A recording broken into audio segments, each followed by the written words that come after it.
From the historic campus of Hillsdale College in Hillsdale, Michigan, where the good, the true, and the beautiful are taught, nurtured, and honored, this is the Radio Free Hillsdale Hour, bringing the activity and education of the college to listeners across the country.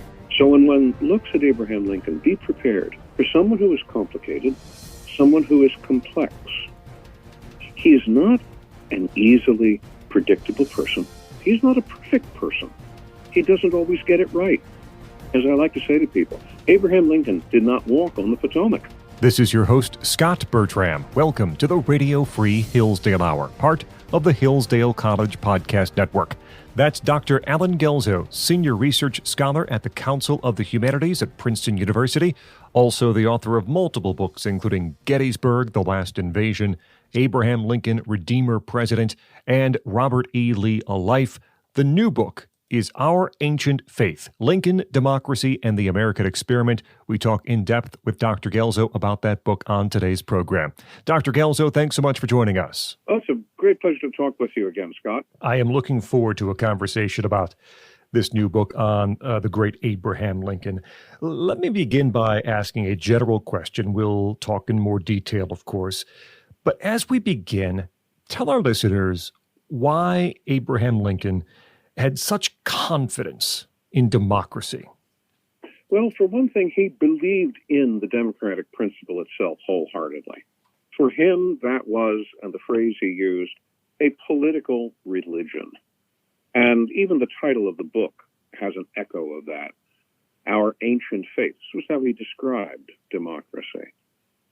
This is a phrase that gets pulled from the famous Peoria speech that he delivers on October 16th, 1854, which I think is one of his almost greatest of his speeches.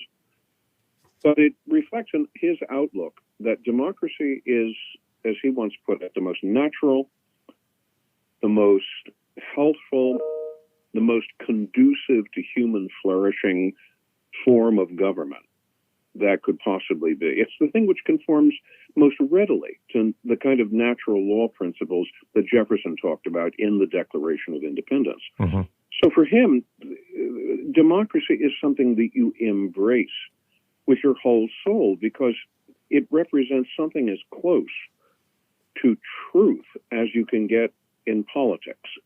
Probably in politics as close as you could get to something that would sound like religious truth. For him, then, to defend democracy is to defend this with his whole soul. The idea and the word consent is mentioned early on in Our Ancient Faith. It's a key concept for Abraham Lincoln. How does the idea of consent inform his opinions on both democracy and slavery? Consent for him is the bedrock, the foundation of democracy. Without the consent of the governed, for one thing, you don't get a Declaration of Independence because this is how Jefferson describes the foundations of government. And Jefferson himself is drawing off deep wells of political thought in the Enlightenment from Montesquieu, from Beccaria, from John Locke. For Lincoln, as much as for Jefferson, the true foundation of any real government has to emerge from the consent of the governed. This is what Locke described. This is how Beccaria described the creation of laws. This is how Montesquieu describes the spirit of the laws. That's, of course, the title of his most famous work. So Jefferson appropriates this. He talks about the consent of the governed. That's the basis. And Lincoln seizes on that to say, this, too, is what he calls, again, referring to the great Peoria speech of 1854, it's the sheet anchor of American republicanism, this experiment in democratic republicanism. It's the sheet anchor. It's what holds things in place. It's what keeps them from being destroyed in a storm. It's what keeps the ship of democratic state from being swept away by currents that it cannot control. So it is the foundation. It is what makes everything go in a democracy. Subtract consent from the equation, and you don't have democracy, which is something that he captures in a series of sentences that he jots down on a scrap of paper. It's a note that he's writing to himself, probably at the very beginning of the Lincoln-Douglas debates in 1858. And what he says there is this: as I would not be a slave, so I would not be a master. This expresses my idea of democracy. Whatever differs from this, to the extent of the difference, is no democracy. Scott, that's as close as the man comes to giving us a kind of dictionary definition of democracy. And you can see how closely consent is wrapped up with that. Because a slave is someone who does not consent. No one even seeks the consent of a slave. A slave is someone who is merely the extension of the will of a master. The master never asks the slave's opinion about what the slave wants to do. Would you like to continue to work here? Would you like this job rather than that job? No, nothing of the sort ever takes place. There's no consent whatsoever. So Lincoln says, I don't want to be a slave. I don't want to be part of a system where consent does not happen. But that also means there's a certain quid pro quo. If I'm not going to be a slave, I don't want to be a master. I do not want to be someone who deprives others of their consent. And for him, that's two sides of the coin of the realm that is consent itself. And that, as I say, is the foundation of democracy. So for him, the whole question of democracy is wrapped up in the questions that were being asked in his own time about slavery and why slavery is so reprehensible. Why would he campaign through his life against slavery? Why would he resist the secession of the southern states on the issue of slavery? Because he understands that this is a flat, total, spiritual contradiction of what democracy is. If consent is key for Lincoln, as you explain in Our Ancient Faith, Dr. Allen Guelzo, he is suspicious of passions that, as you write, threaten to send democracy off its legal rails. How can one act to control those passions? We use the word passion a lot today, Scott, and usually we use it in the context of people being asked, what's your passion? You sit down for a job interview or you sit down for some other kind of discussion. People ask, what's your passion? What they really mean by that is, what are you really interested in? What gets you out of bed in the morning? All right, that's a fairly benign way of using the word passion. On the other hand, passion has some very negative connotations. We talk about crimes of passion, where people are carried away by emotion, by impulse, to do really reprehensible things that if they were thinking clearly or thinking in their right mind, they would never dream of doing.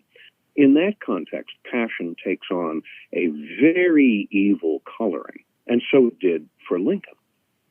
Lincoln addresses this issue about passion in one of his early speeches, actually one of the first major speeches that set him apart as an interesting political thinker and character. And that was his Lyceum speech of 1838, which he gave for the Springfield, Illinois, his hometown, the Young Men's Lyceum in that town. And in it, he's reflecting on what has happened for a year beforehand. The year before he gives this speech, the American landscape had been pockmarked with riot, with all manner of disruptions, with lynchings. And he says, this cannot be in a democracy. In a democracy, we don't function on the basis of passion. If we do, then what we're inviting is a response that will bring a dictator to power. Think of it this way, he says. If people act passionately, and some people take matters into their own hands, a lynching, for instance, the murder of an unpopular newspaper editor, what will happen to the people who stand around watching this? They will conclude that the government under which they're living is weak and misguided, and really there needs to be someone who will come in, take over, and introduce some kind of order. That is the characteristic of a Caesar, of a Napoleon Bonaparte, of an Alexander the Great. And that really means that people are, in fact, incapable of governing themselves, that people are carried away by passion and by impulse and just can't be relied upon. This consent of the governed thing, well, who would possibly dream of seeking the consent of the governed if the governed are, in fact, going to behave in these irrational patterns? Mm-hmm. So Lincoln sees in that really the destruction of democracy, because in order to preserve some kind of sense of a decent life for themselves, ordinary people will turn to the Caesar, the Alexander, the Bonaparte. What will keep a democracy from going down that path? After all, if democracy is about the consent of the governed, doesn't that mean the governed can do anything they like? Lincoln says, no, it doesn't. Much more to come with Dr. Allen Guelzo. His book is Our Ancient Faith, Lincoln, Democracy, and the American Experiment.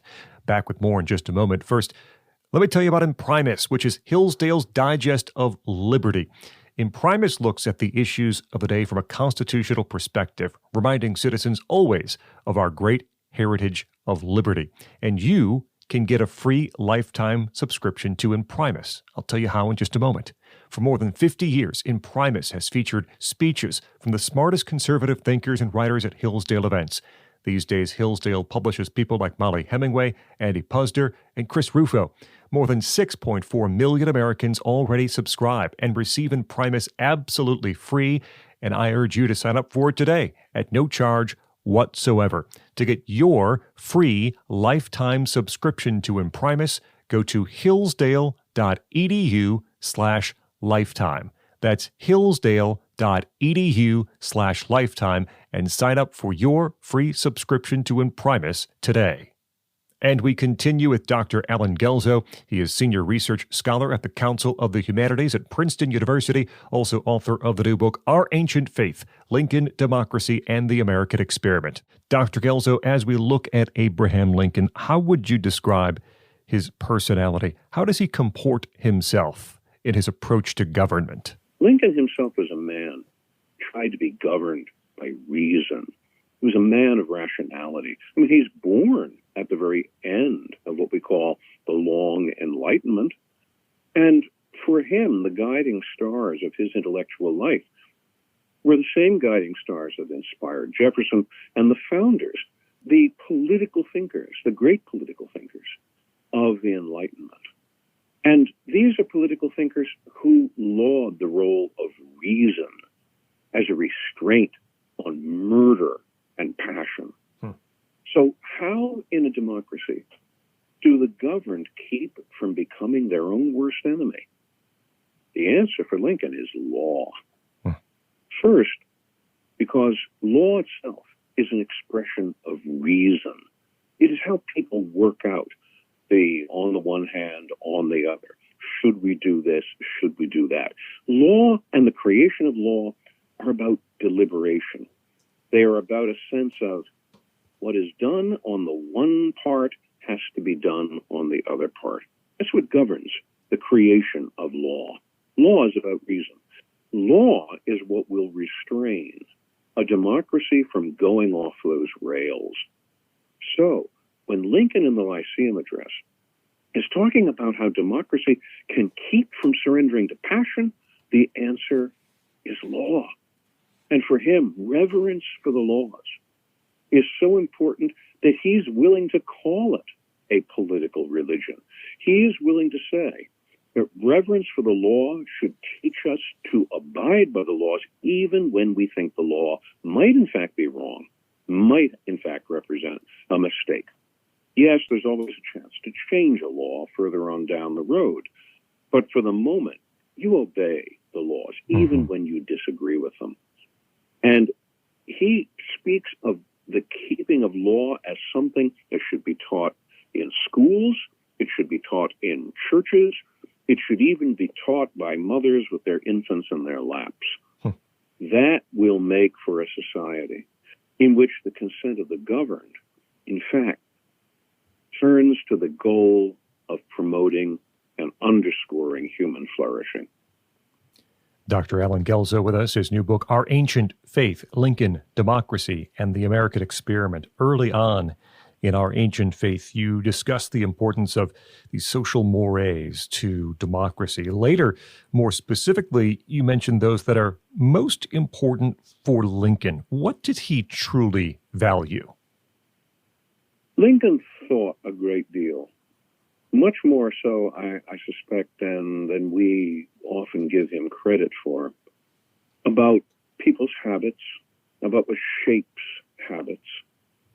And he saw the shaping of habits emerging from a variety of sources. First of all was public opinion. He had a very high role to assign to public opinion. If you can influence public opinion, and the ways you do it, of course, are numerous. You do it through newspapers, you do it through speaking publicly, you do it through mass meetings. But if you can influence public opinion, you can certainly influence the overall outcome of the way people are going to imagine the operation of laws in a democracy should be.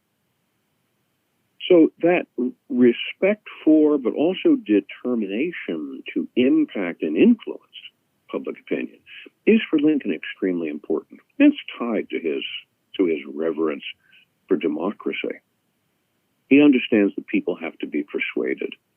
Maybe that's not too much of a surprise, because after all, he was, by profession, a lawyer. He's in the business of persuading people, and he's actually quite good at it. You read his letters, you read his public statements, and you read the text of his speeches. Here is a man who is in the business of persuading people. And his quarter of a century career as a lawyer, especially out on the 8th Judicial Circuit as a trial lawyer, underscores that. But influencing public opinion also has to have a certain set of assumptions. Some of those assumptions are tied to religion. Now, curiously, Lincoln is not a man with a very high formal religious profile. He never joins a church. He's the only president, in fact, who has never joined a church. He never partook of any of the symbols of most of the confessional Christian churches of his day. And people held this as a point of objection. He was very conscious that this damaged him politically. And yet, he is not the sort of person who's going to walk into a church and saying, just for convenience sake, I'd like you to make me a member. I think there are probably lots of churches that would have been happy to do that. Yes. Just to have Abraham Lincoln on their roll. The idea never seems to have occurred to him. He was a man who respected not only reason, but honesty sufficiently that he would not try to perpetrate a fraud, especially an intellectual fraud, on other people. And yet, at the same time, he also understands how important the religious underpinnings and assumptions of a culture are. And he will, on the one hand, talk increasingly as president about the role and importance of God in American life, and especially in his own decision-making. When he becomes president, some of the first things he says about religion are fairly conventional, but the more we move into the war years, the more serious it's plain he's been thinking about these things. And he begins to make notes and statements that show that his mind is turning over this question, this problem. Why, if a war to abolish slavery is a good thing, if that represents something which is right over against something which is wrong, then why is it costing so much time, so much treasure, so much bloodshed to bring it to some kind of conclusion? And he works on that for all the years that he is president, until it finally brings him to the second inaugural address. Second inaugural address is a very short inaugural address. And there's only one part of it where he really speaks to the war itself, and that's at the very beginning. About 1/4 of the way through the second inaugural, he pivots. He pivots to ask what God's purpose in the war is. And he has a surprising answer for people. He says that both North and South stand guilty before God of imbruing their hands in this awful crime of slavery. And therefore the war has come the way it has come because both North and South are undergoing a punishment for this. And it's precisely because both North and South are undergoing punishment. He's not doing a victory lap in the second inaugural. It's because both North and South bear the guilt of this, that the next step is malice toward none and charity for all. You're watching a president of the United States being inaugurated, trying to explain not only what has happened, but where he intends to go in the future and what the basis of it is going to be. And it's a theological basis. This from a man who certainly is not a professional theologian, but nevertheless, this has guided his thinking. And he can appeal to that. And yet, here's the other part. He still doesn't join the church. And even in the second inaugural, his description of the judgment of God is a description of God as a judge, not as in formal Christian theology, as a redeemer. And that has to be kept pretty clearly in view. During the war, the National Reform Association mounted a serious campaign begging Congress, on the basis of what the United States was going through in the Civil War, of amending the Constitution, especially rewriting the prologue to the Constitution, to include some official reference to Christianity, to God. And Lincoln reads their proposal. His first instinct is to say, this is a very good thing to do. But then, when it really comes to the point of recommending this to Congress, he decides not to. He does not see the solution here in moving mores, in moving those cultural assumptions from the place of assumptions to making them into some kind of legal requirement. And in that respect, I think he is obeying a fundamental assumption that is reflected in the whole practice of democracy in the American experiment. Profound respect for religion, yet at the same time, an unwillingness to single out a particular definition of religion and say, this is what everyone has to conform to. There's a difference, there's space between mores and statute. And anyone who thinks that you need statute because mores can't be relied upon is a person which, in Lincoln's mind, probably doesn't really have quite the faith that they tell people they have in what they believe. So for Lincoln, that distance between mores and statute is a distance, by the way, that is discerned with, I think, truly telling insight by Alexis de Tocqueville. Mm-hmm. That distance is something a democracy, in his mind, has to respect. Our Ancient Faith is the new book from Dr. Allen Guelzo, Lincoln, Democracy, and the American Experiment. Let me ask about a critique of Lincoln. How would you respond? How would you explain to those who say, why did Lincoln manifest so little energy in demanding the immediate and unconditional ending of slavery?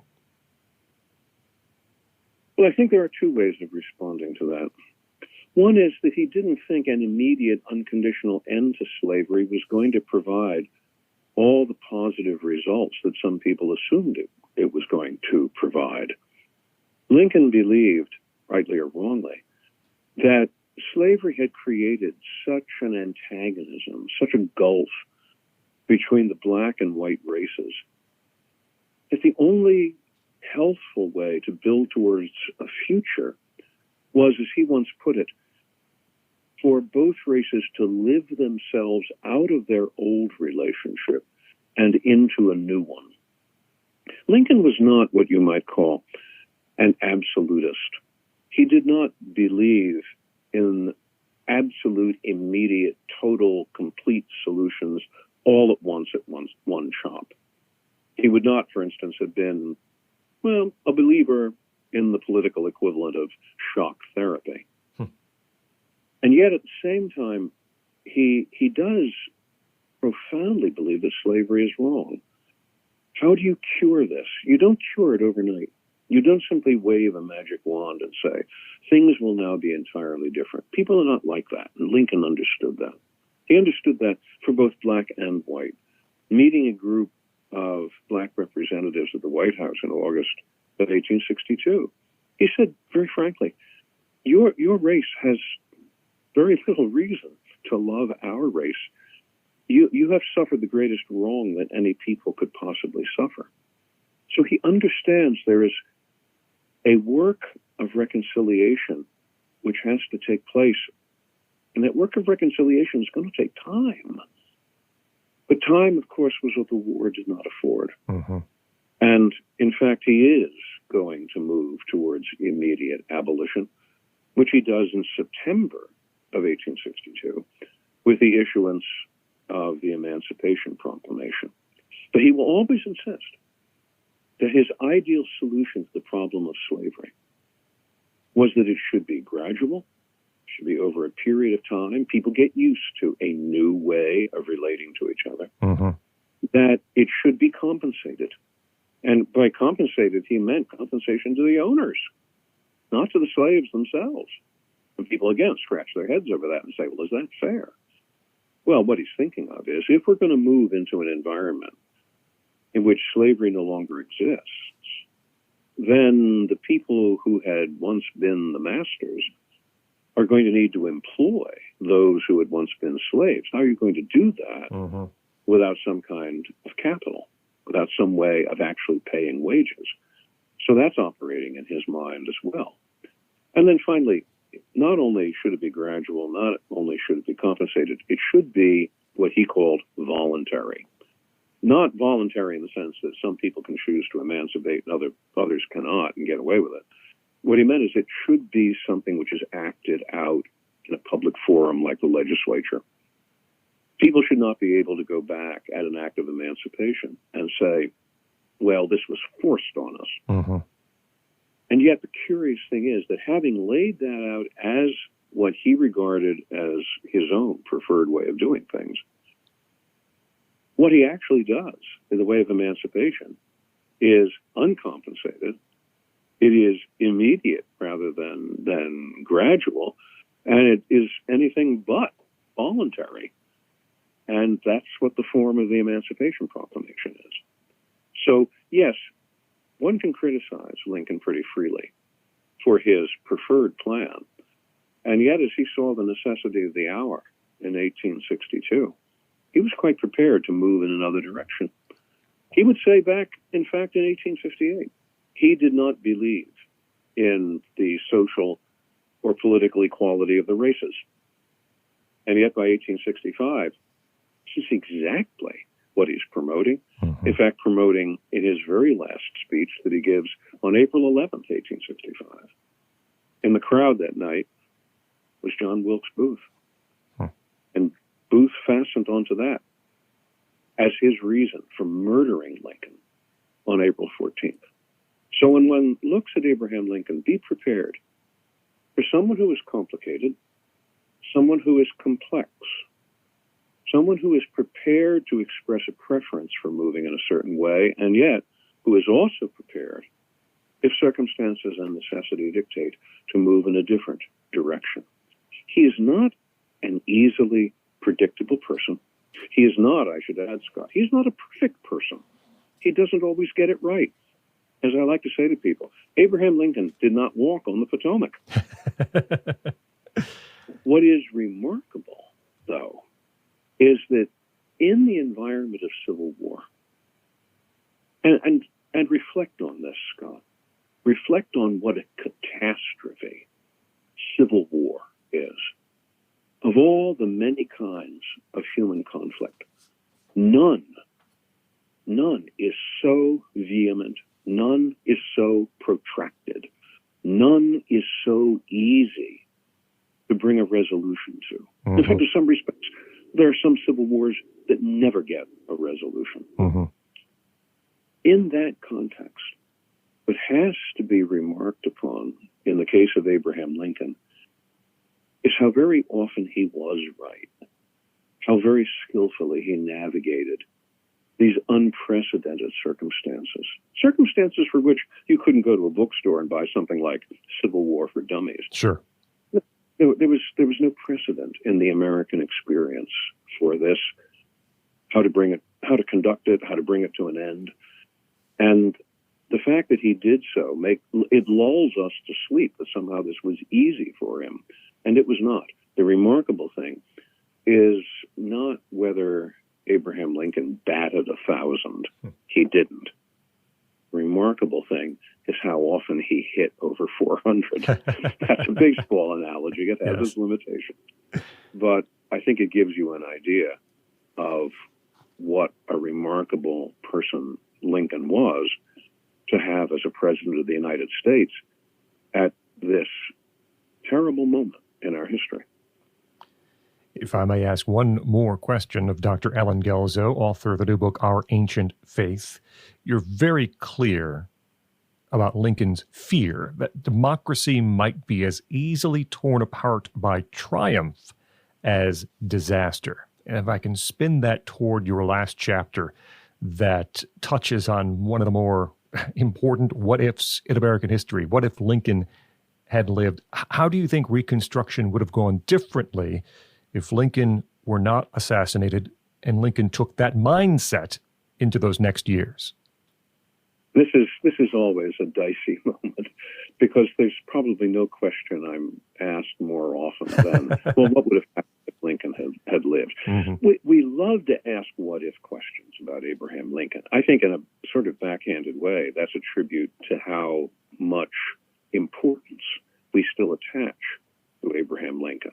We want to ask what-if questions of this man. I'm, in this season, asked more often than I like, well, what if Lincoln was alive? How would he vote today? Of course, my answer is, I don't know. He's been dead for 158 years. You can't ask questions that specific and get an answer that is really worthwhile. Historians do history. We don't do prophecy. Mm-hmm. So my response is, we have enough trouble as historians establishing what actually did happen without speculating on what might have happened. But in the case of Lincoln, I'm asked the what-if question so often that I really felt in the book I had to at least speak to it in some way. And while this is my educated guess and worth nothing more than that, I would say this: had Lincoln lived, I think Reconstruction would have been pointed in a very different direction. Certainly Lincoln would have put his shoulder to the wheel for votes for the freed slaves, and there were a variety of reasons for him advocating that. I think that pattern, in fact, is clear even before his death. I think also he probably would have favored some kind of redistribution of confiscated Confederate land. He very much hoped that there would not have to be show trials at the end of the Civil War. He really hoped the Confederate leadership would just go into exile. And when they did, then the lands they abandoned could be put into the hands of the freed slaves. He certainly moved to make government-owned public land available to not only veterans of the Union Army, but especially black veterans of the Union Army. So I think there's probably some element in how he would see the economy of the Confederate South rebuilt. I think he'd probably also favor a more extended military occupation of the Confederate South, not because he wanted necessarily to inflict military pain on people, but because he wanted to ensure the emergence of a political generation that would be beyond the pre-war slaveholding oligarchy that ruled the South. He would want to give the South time to grow a new political generation that could think in a new and different way. And I think all those would be things that we would see Lincoln favoring moving into Reconstruction.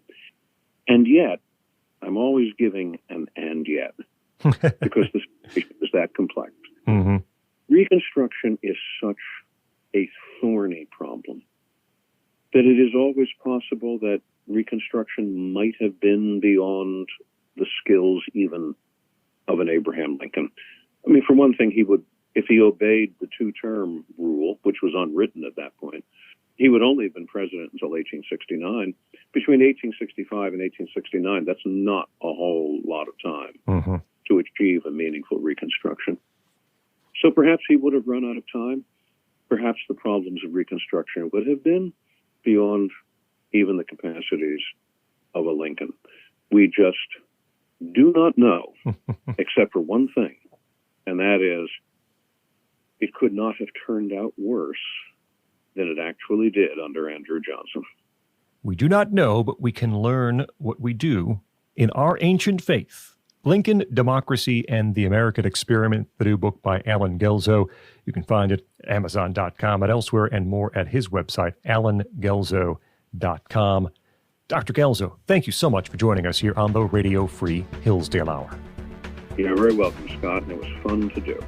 Up next, Dr. Dutton Kearney from Hillsdale's English Department begins a series on literary modernism and James Joyce. I'm Scot Bertram. This is the Radio Free Hillsdale Hour.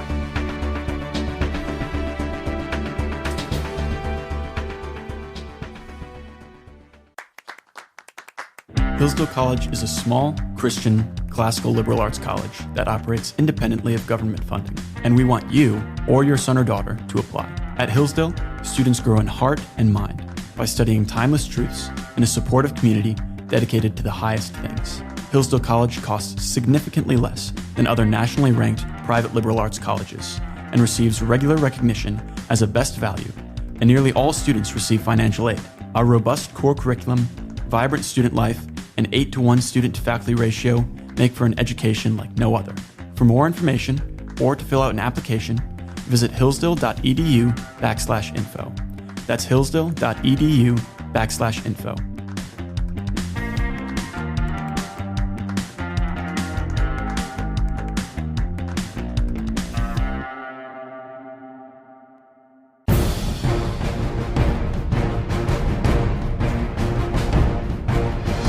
Welcome back to the Radio Free Hillsdale Hour. I'm Scot Bertram. Check us out on X, formerly Twitter, at Hillsdale Radio for show information and guest details. We're joined by Dr. Dutton Kearney. He is Associate Professor of English here at Hillsdale College. Dr. Kearney, thanks for joining us. Thank you for having me, Scott. We're beginning a brief series today about the writer James Joyce. And in this first conversation, we want to talk a bit about Joyce, the man, his contributions, and a little about literary modernism as well. So we start with the man, James Joyce. Tell us, please, a little about him and his background and an overview of what we should know about him and his life. Sure. He is born toward the end of the 19th century and dies toward the middle of the 20th century. And what he does is he ushers in pretty much all of literary modernism. He's born in 1882 and he dies in 1941. He's the oldest of 10 siblings, so he feels the burden of being the eldest child. He gets a Jesuit education. He goes to University College, and then after he graduates, he goes to Paris to study medicine. And during this time, he's writing all the time. He writes a collection of short stories, Dubliners, writes a play, Exiles, writes a novel, The Portrait of the Artist as a Young Man, after he had scrapped a previous version of that novel called Stephen Hero. He gets married and has a child. And then what's interesting is that he moves to France and then to Italy. And then Ezra Pound convinces him to move back to Paris, and he lives the rest of his life there. But he never stops writing about Dublin, never stops writing about Ireland.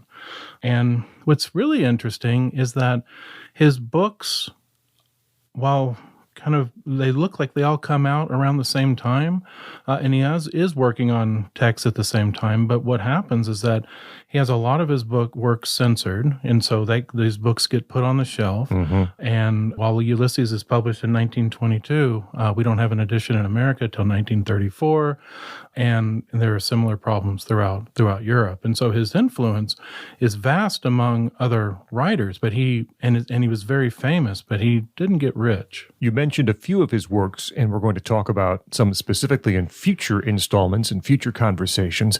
But if people know or perhaps have read some James Joyce, what do they know from him? Undoubtedly Ulysses. That is his major work. But maybe you've learned how to write a short story and you've read Dubliners. And then he writes a novel, Portrait of the Artist as a Young Man, and we start to see not necessarily realism being the purpose of the novel, but an opportunity to explore beauty and aesthetics. And so aesthetics becomes one of the major topics of concern and interest the 20th century, and Joyce kind of gives us a way into that. He starts off with a book of poetry called Chamber Music. He says snidely that really the chamber music is the music of the chamber pot, and so he doesn't see that the poetry is the best of poetry, but he does have Yeats read some of it, and that's really interesting. And then he writes a play modeled after Henrik Ibsen called Exiles, and what Joyce does is that he writes a lengthy review of an Ibsen play in an Irish magazine. That review gets communicated over to Ibsen, and then Ibsen, through Ibsen's publisher or Joyce's publisher, thanks him for that. And so Joyce teaches himself Norwegian to write a letter to Henrik Ibsen. So he's got this amazing capacity for learning. He's an accomplished tenor. If he could read music, he probably would have been a touring singer. And so he's known for the novels, but it seems to me that he could have been known pretty much for anything that he set his mind to. Talking with Dr. Dutton Kearney about James Joyce and literary modernism, and in many ways, Joyce is the leading figure in literary modernism. Where does this come from? What are the influences that give rise to this movement? I think the major influence is World War I.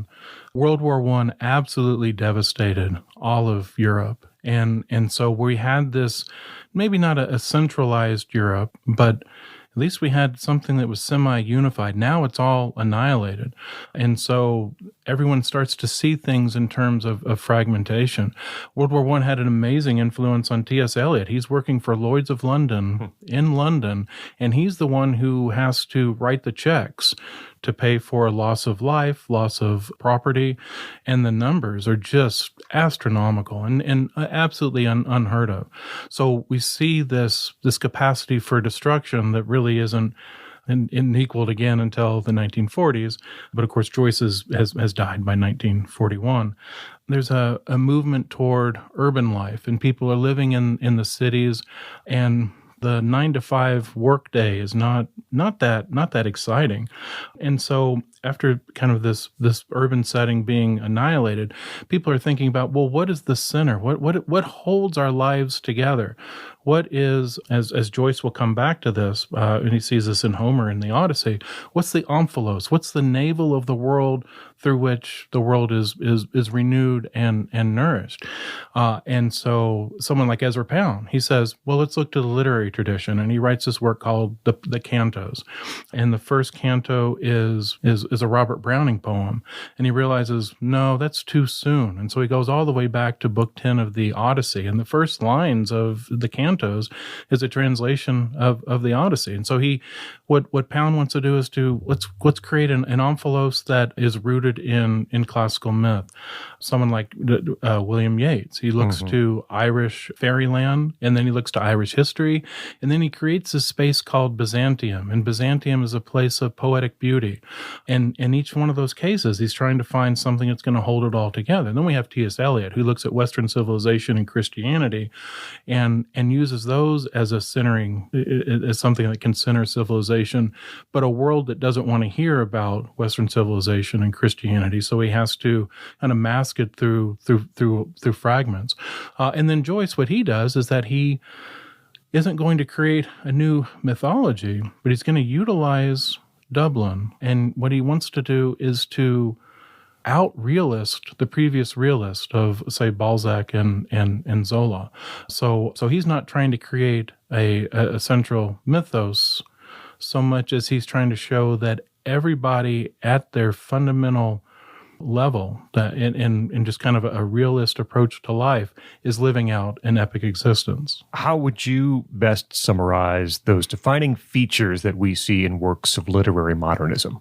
Well, first off, there's an unreliable narrator. Mm-hmm. You never know if the person is perceiving what's being described. And then on top of that, there are several narrators. So you have many narrators, and so it opens up this polyphonic dimension of the novel, where you have several voices all describing the same scenario, but with a slightly different reading of what they're identifying. The setting often doesn't exist in the real world. So I mentioned Yeats's Byzantium, but there's Macondo by Gabriel Garcia Marquez, or Yoknapatawpha County from Faulkner, that they'll create a place that serves as an alternative world where the real world can be placed into it. What Joyce said is that no, we can just do that with Dublin, and so he focuses on the realistic aspect, but he's doing a lot of the same things. Well, I guess we should say that Marquez and Yeats and Faulkner are doing a lot of the same things that Joyce is doing. Talking with Dr. Dutton Kearney about literary modernism and James Joyce, what are some of the defining features of literary modernism? A list of what the qualities of literary modernism are. You just have to go through Ulysses and start marking down bullet points. Mythic allusions are deeply embedded in the text, and you may not catch it, and that's okay. The central images of modernism would be the city and the machine. We see those over and over again, and there is a lot of fragmentation in modernity, but we should keep in mind that there is an entirety that exists. There's a wholeness that does exist, that the authors are structuring their work around. We're kind of maybe we're moving out of the postmodern period. I think that people are getting tired of not having any meaning anymore. Mm-hmm. But in postmodernism, there's no center. There's no holistic meaning. Basically, it's just whatever you want it to be. The moderns always think that that the world has meaning, that words mean things, that we can rely on symbols and images to communicate to one another. Talking with Dr. Dutton Kearney about both James Joyce and modernism, literary modernism. We talk a little bit more about Joyce here. What would you say he's most recognized for, the qualities in his writing, and what separates him from other authors, particularly other modernists? First off, he's the first. And so anytime that someone is the first, it's very difficult to understand where they're coming from. Pound and Eliot were the first readers of Ulysses. I mean, not like reading advanced copies, but the first people who understood what Joyce was up to. And so Eliot's essay, Ulysses, Order and Myth, really helps us to understand what Joyce is up to. Pound saw through it immediately, but most people, when they picked it up, just thought, what in the world is this? And so this idea of having a difficult text, that is something that other people were not doing. That the point of writing is to communicate. So Joyce was, you know what? I think what I will do is write a book that will take people 7 years to figure out. It took me 7 years to write it, so why not have them spend that much time trying to read it? The scope, I think, the absolute scope of Ulysses is something that other writers do not possess. Maybe now, after we kind of grow up with being students of literary theory and students of literary history.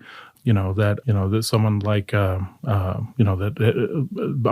most recent Nobel Prize winner, John Fosse, has written a 740-page novel, is in 7 volumes, and it's all one sentence. That space was opened up by Joyce. So he's doing things that no one else is doing at the time. And then, of course, people want to imitate that, or it's kind of like learning a new genre of music that now I can perform along this mode. And we'll talk deeper and more in depth about a number of James Joyce's works here in the coming weeks on the program. Dr. Dutton Kearney, Associate Professor of English here at Hillsdale College, as we talk today about James Joyce, the man, and literary modernism. Dr. Kearney, thanks so much for joining us on the Radio Free Hillsdale Hour. Thank you so much, Scott. That will wrap up this edition of the Radio Free Hillsdale Hour. Our thanks to Dr. Allen Guelzo, his new book, Our Ancient Faith, Lincoln, Democracy, and the American Experiment, and Dr. Dutton Kearney from Hillsdale's English Department. The Radio Free Hillsdale Hour is recorded at the studios of WRFH, the student-run radio station at Hillsdale College. Remember, you can hear new episodes every week on this station. You also can find extended versions of some of our interviews or listen anytime to the podcast. Find it at podcast.hillsdale.edu or wherever you get your audio. The assistant producer of the program is Sam Lair. Until next week, I'm Scot Bertram, and this has been the Radio Free Hillsdale Hour.